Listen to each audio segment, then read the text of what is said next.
Ayanokoji's tough past had taught him that emotional reactions to his circumstances is the worst he could ever do, because an emotional response to a situation is the single greatest barrier to power. Imagine being master of that thing that rules our lives, our emotions.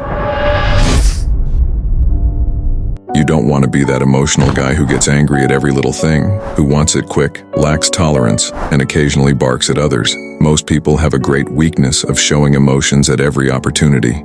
They say what they feel, blurting out their emotional opinions at every chance they get. Be a dignified king. Handle every difficult situation with calm and grace, as if it were nothing. Where a common man frowns at people when they face challenges, royalty would act with grace and dignity as if nothing happened. They charm others with their grace under fire, their patience, and, most importantly, their calm self-assurance. The way to appear kingly is to act with dignity, no matter the circumstances. It's extremely hard to step away from the emotions you are feeling in the moment. In times like this, you should take a step back, wait, and calm yourself down before making a decision. It could also mean physically removing yourself from the situation. You see, Ayanokoji never reacts in the heat of the moment regardless of what happens. He takes a step back, tries to calm himself down, and then makes a decision. This is why he consistently wins. It's crucial not to make hasty decisions under the influence of strong emotions to avoid making mistakes. Imagine an irritating punk from your school calls you a moron, which is a little insulting. How would you feel? You'd likely be angry, right? Now picture this person doing it every single day. You might be tempted to react out of anger, which could harm your reputation and character. Reacting emotionally to such situations is often the worst choice. By making you react to their provocations, they're the ones in control. This is precisely the moment when you should step back and think instead of reacting. Ask yourself, why do I even care? Is it worth spending my time and energy on this? What can I do to address this without paying a personal price? Being strategic in your approach is essential. Most of the time, ignoring the person and not giving them your attention can be the best course of action. Alternatively, you can discreetly resolve the matter while safeguarding your reputation. It's always wise to step back before taking action. When you make a decision while staying attached to something, your natural response is to lean toward the thing you're attached to and come up with ideas that are not rational, but support what you want to believe. Ayanokoji is always detached, which gives him a powerful advantage over others. No one can force him to do anything because he is not attached to anything and has no weaknesses, as he has nothing to lose. He doesn't get emotional, just like all of his classmates. He simply leans back, evaluates every potential outcome, and then, if needed and he can control the situation, he would act.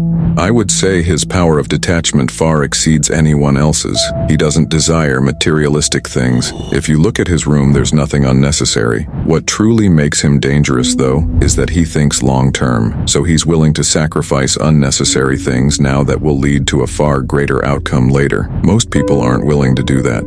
When you stay attached to something, you'll have only one or two options to choose from because it tends to narrow your perspective, not allowing you to operate beyond your emotional biases. Even though the power of detachment makes you formidable, you can't go around showing people how detached you are, for they'll perceive you as a heartless jerk. There's a common emotion that every one of us feels, which makes us give up on our dreams, stops us from seeing what we are really capable of, and is a weakness that exploiters use to exploit us. It's the desire for pleasure and the avoidance of pain.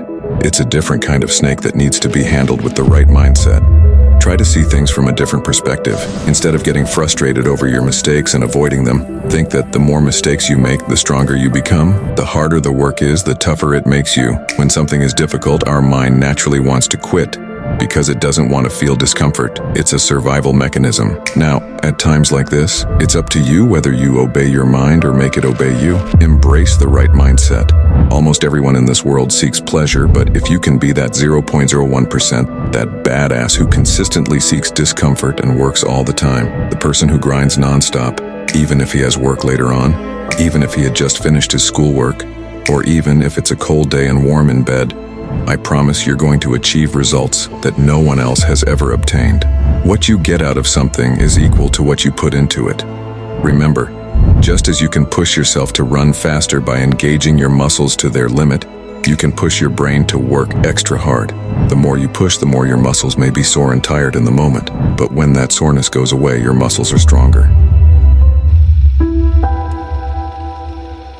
Quick reminder, emotional control is not something you're born with. It requires constant practice. The techniques given in this video are really powerful, as they were actually used by some of the great people in history, including Ayano himself. But don't be so naive as to believe that you can master all of them after watching the video once. None of the techniques discussed in the video comes easily. To master them, it takes months of practice. Take notes rather than passively watching it. Understand it. Save the video to your playlist and revisit it again and again. Practice each technique one at a time. You will feel emotions and there's no avoiding it, because you must understand that there's a dedicated part in your brain solely for feeling emotions. So, isn't it better to use it correctly to get the most out of it? How? It's simple. Right now, you're feeling something, and if you try hard, you can identify it. Whether it's sadness, frustration, loneliness, or anger, use it. Use it to progress on the path you're on. Nobody is exempt from the irresistible effect of emotions on the mind.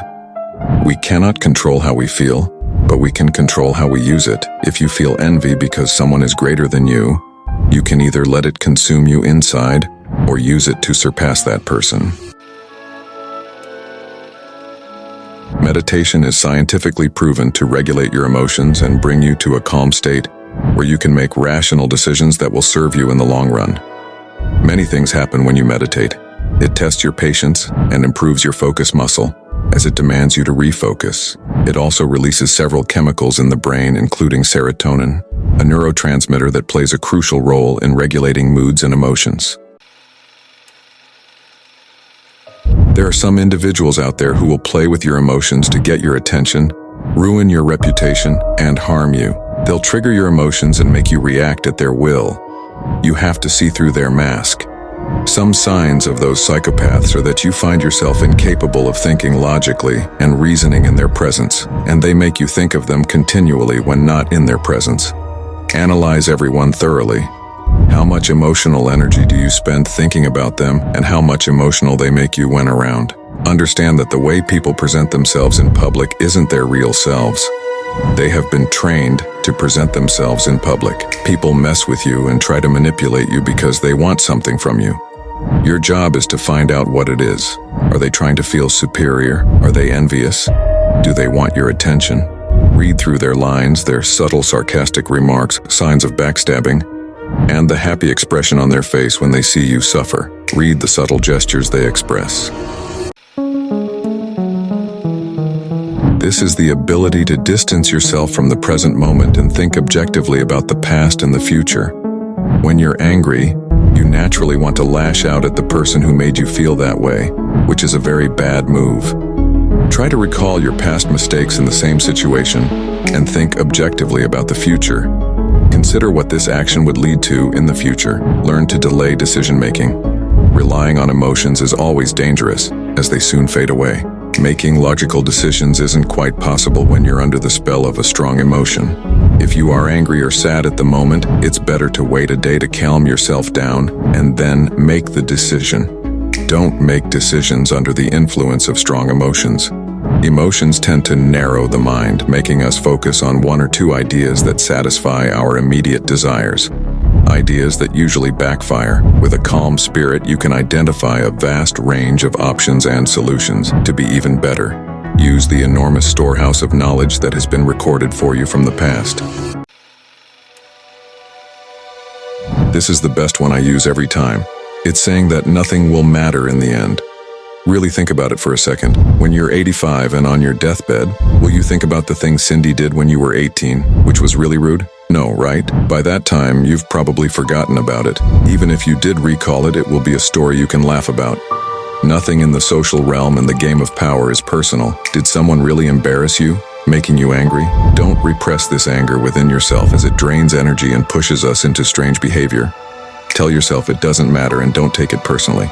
This is a powerful frame to think through. When you don't take anything personally, no one can hurt you with their words.